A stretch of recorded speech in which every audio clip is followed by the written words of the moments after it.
So the first cliche is haunted houses, and this is actually a cliche for book covers as well, not just plot. When you go to the library or the bookstore and you go to the horror section, chances are you're going to see like 20 books that have a creepy looking house on the cover. It's usually nighttime, sometimes raining, you might even see a lightning strike in there. The creepy house on the book cover is a cliche in itself, so on the flip side of that you have the haunted house plot. The haunted house that was built on an ancient burial ground, or the haunted house that used to be home to a mad doctor. Usually during the Victorian era, which is weird. It's almost always during the Victorian era. When did we decide that Victorian era ghosts are more spooky? The story usually goes the same way though. It's a peppy family moving into the new house. They've just moved from out of town. Dad's got a new job in that town and they got the house at a steal. It's a real bargain. But why look into the history of the house and maybe try to find out why it's so cheap when you can just move in and ignore that completely? It'll start off light with some, lights turning on and off, some doors slamming, and then by day 7, they're usually seeing blood dripping from the walls or some shit like that. The rest of the family usually wants to get out, but the dad says no, because he has a lot of money in this house, and if they leave, they'll lose everything, and that is worth risking your life. Moving on from that, the next cliche is almost a genre in itself, and that's dystopian zombie books. Look, I get it. I'm a writer as well, so I've wanted to write a dystopian zombie at some point. I'm not sure you can say you are a writer unless you've planned to start writing a zombie story. It's about zombies.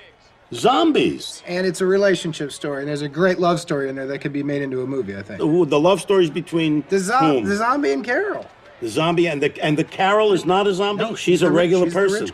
But look, the jury's in. Zombies had a good run. It had a good, decade. It's done. People have zombie fatigue. It's been worn out in movies, television, video games, 100%. And yes, books as well. But not music for some reason. Whatever happened to Rob Zombie? Where is Rob Zombie? And while we're at it, can I also ask us to close the door on creepy clowns as well, because they've been done to death. I guarantee you there is no way that you can write a creepy clown that has not already been done 10 times. I'm sick of it. They had a good run, but sadly, we will be closing the door now on zombies and clowns.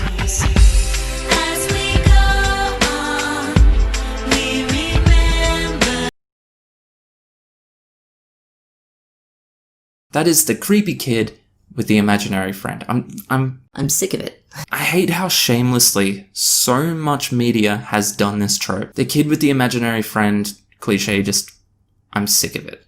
It's been done. There is no other way to do this trope that would not tick me off. And what is it about kids that make them more susceptible to demons and ghosts? I get it, they're pretty gullible. Children are generally easy to manipulate, but is that it? Is that the only reason?